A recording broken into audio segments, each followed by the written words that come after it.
Hi there. In this video, we're going to look at linking words and phrases. So, for example, words like however or therefore, and phrases like in summary or on the one hand, on the other hand. Linking words are sometimes also called signposting language, and this is because these words and phrases guide your reader through your text like signposts. By now, you're already familiar with many of these words and phrases. So in this video, we ask, why are linking words and phrases so important? And how can we use them effectively? The reason these words and phrases are called linking words is because what they actually do is join ideas together or link them. By clearly joining each new idea to a previous idea, you guide your reader through your essay. There are different categories of linking words depending on the way that they link the ideas together. Let's have a look at this using an example. Unlimited freedom of speech on social media facilitates the spread of misinformation. To add an idea to this, we can use in addition or furthermore. Now, if we want to contrast between ideas, we could use on the other hand or however. There are also words we can use to turn back again from a contrast, such as nonetheless and nevertheless. For example, we can use these words to rebut a counter-argument. There are many resources online which provide an overview of all the different categories of linking words and list which words and phrases fall into each category. So find yourself a good resource and keep it handy when you're writing. We know what linking words and phrases are, but why is it so important to use them? Well, think about what happens if you don't use them. Without linking words, the reader has to figure out the logical connections between the ideas for themselves. And basically, if the reader has to work that hard to understand what you're trying to say, then your writing isn't clear enough. You can see this if we take our paragraph from earlier and remove all of the linking words. Unlimited freedom of speech on social media facilitates the spread of misinformation. Unrestricted social media platforms can be used to incite acts of violence. If we allow free speech on social media, we have the chance to challenge problematic views. Some restrictions on false and malicious content are necessary for constructive discussion. So, without the linking words, what we've got here is basically just a collection of ideas. It's unclear how these ideas link together. If we read it very closely, we would probably figure out that the ideas do link up with each other conceptually. However, as a reader, we'd have to do a lot of work to understand the writer's message. And even then, we might not be completely sure. If we read it very closely, we would probably figure out that the ideas do link up with each other conceptually.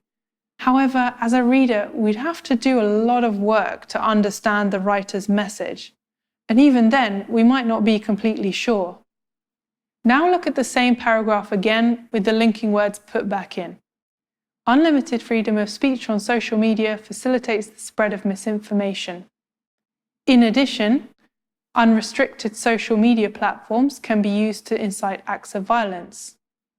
On the other hand, if we allow free speech on social media, we have the chance to challenge problematic views.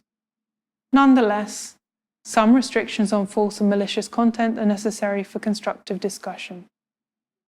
So, when you put these linking words back in, the flow of ideas suddenly becomes clear again. So, show your reader what the connections are between the ideas and don't leave them wondering what you're trying to say. So, how can we make sure that we're using linking words effectively? The first tip here is to check, when you're writing or reviewing your text, that each linking word you use has the correct linking meaning.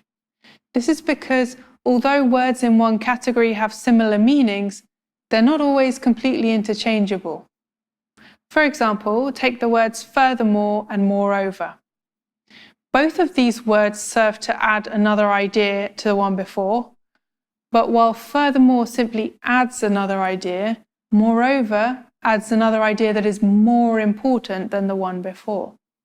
Have a look at this example. If we use furthermore, we're just adding the idea about inciting violence. When we use moreover, we interpret the incitement of violence as being a more important issue than the spread of misinformation.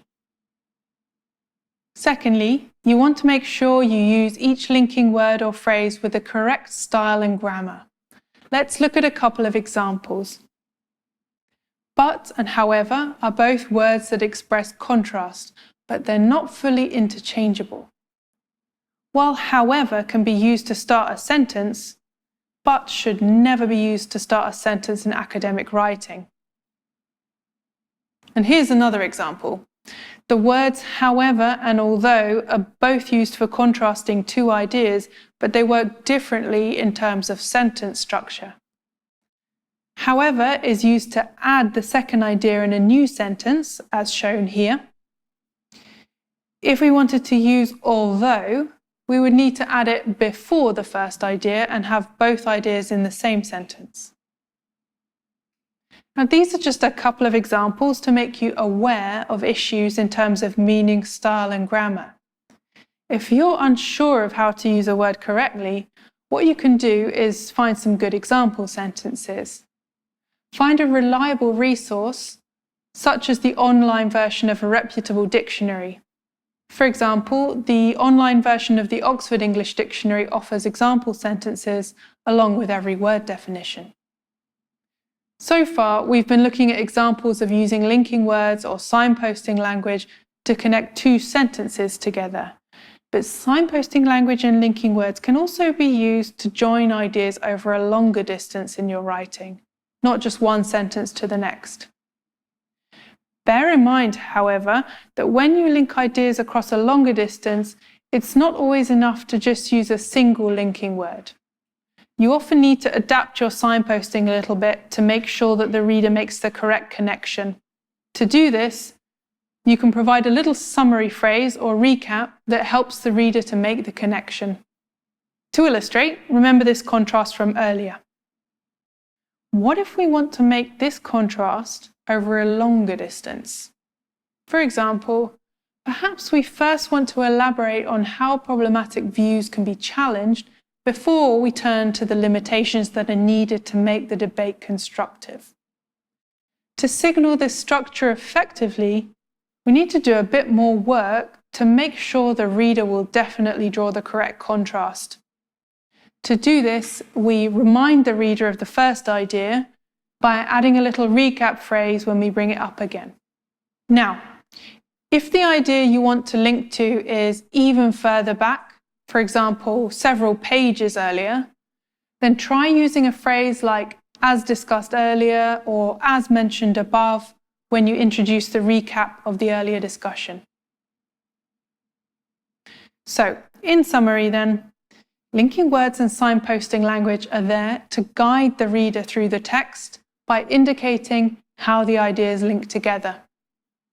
If you don't use linking words and signposting language, your reader will have to guess how the ideas fit together. And if your reader has to guess or struggle to understand the connections between your ideas, this means that your writing is not clear enough to get your message across. Linking words and phrases can be grouped into different categories depending on their function, like contrasting or adding ideas. But make sure that you're using them correctly in terms of meaning, style, and grammar. If you're in doubt, look up words in a good dictionary that offers example sentences, such as the Oxford or Cambridge online dictionaries. That's all for this time. See you in the next one.